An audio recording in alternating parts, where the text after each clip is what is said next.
warahmatullahi wabarakatuh. Sebelumnya izin kepada Ibu Halidatun Nuzula MPD.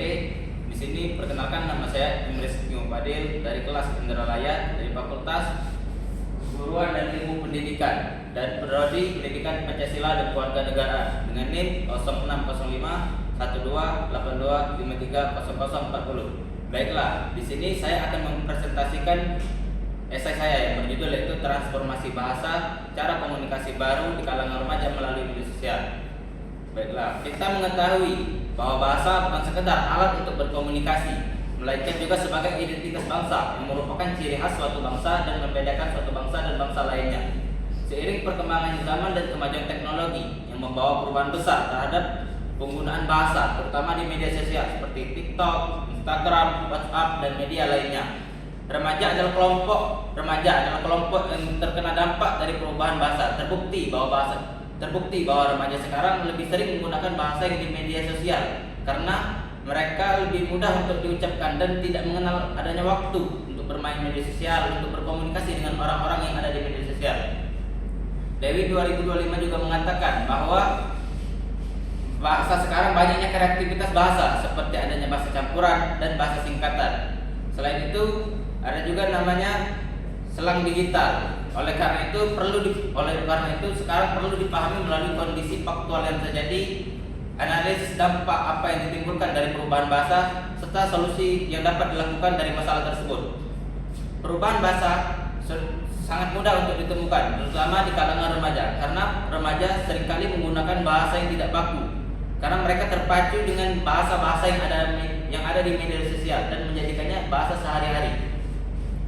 Inaya dan kawan-kawan juga mengatakan bahwa platform seperti TikTok, Instagram seringkali menimbulkan kosakata baru seperti kata receh. Kita mengetahui bahwa kata receh dulunya adalah untuk uang logam, tapi sekarang dirubah maknanya menjadi kata-kata untuk lelucon, tetapi tidak dianggap lucu.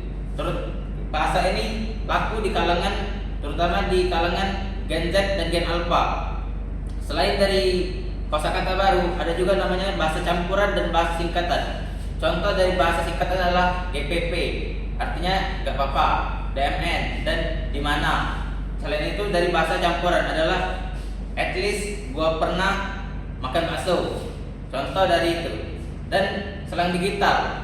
Selain dari itu ada juga namanya selang digital. Selang digital adalah bentuk kreativitas remaja untuk mempersingkat kata seperti kata mantul, mager, dan japri. Dari Putri dan kawan-kawan menunjukkan data tentang aktivitas sehari-hari di kalangan remaja. Seperti kita lihat yang berada di SS saya, yaitu remaja sering aktif di media sosial sekitar 63% dan membaca buku 27%. Kita melihat dari angka tersebut yang menunjukkan angka yang cukup signifikan. Oleh karena itu remaja lebih sering menggunakan bahasa-bahasa yang ada di media sosial karena mereka sering mendengarkan kosakata baru yang ada di media sosial yang tidak baku. Karena mereka tidak sering membaca buku dan tidak menggunakan bahasa-bahasa yang ada di buku seperti kata baku. Oleh karena itu ada juga namanya dampak positif dan dampak negatif. Dampak positif dari perubahan bahasa adalah sekarang banyaknya kreativitas bahasa yang saya sebutkan tadi. Dan dampak negatifnya adalah menurunnya kemampuan remaja untuk berkomunikasi menggunakan kalimat yang terstruktur dan sistematis. Misalnya, saat kita melihat orang sedang presentasi ilmiah, kita melihat bahwa orang-orang seringkali menggunakan bahasa yang tidak formal dan bahasa yang tidak baku.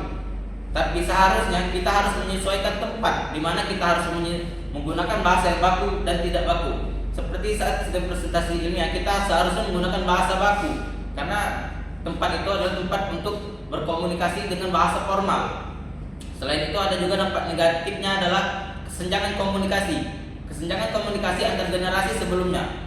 Kita mengetahui bahwa generasi sebelumnya dari generasi Gen Z, Gen Milenial, dan Gen Alpha. Sebelum dari generasi itu, kita mengetahui bahwa generasi sebelumnya tidak mengetahui kosakata baru yang ada di media sosial saat ini karena mereka tidak sering menggunakan media sosial seperti sekarang.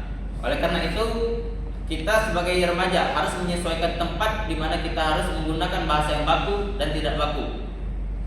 Putri dan kawan-kawan juga mengatakan bahwa seharusnya literasi digital seharusnya dimasukkan ke kurikulum pendidikan. Hal ini bertujuan agar pengetahuan dan pembelajaran dan penggunaan bahasa yang di media sosial digunakan dengan bijak, serta menjadikan media sosial bukan sebagai tempat hiburan semata, tapi sebagai tempat pembelajaran dan pelestarian bahasa melalui konten-konten edukatif yang ada di media sosial. Banyak yang kita melihat bahwa banyak konten edukatif yang mengajarkan tentang bahasa-bahasa baku di Indonesia. Jadi kesimpulannya, penting bagi remaja untuk menyesuaikan tempat menggunakan bahasa formal dan informal agar perkembangan bahasa tidak selalu mengikuti tren dan sesuai dengan makna dan kaidahnya. Sekian dari saya. Assalamualaikum warahmatullahi wabarakatuh.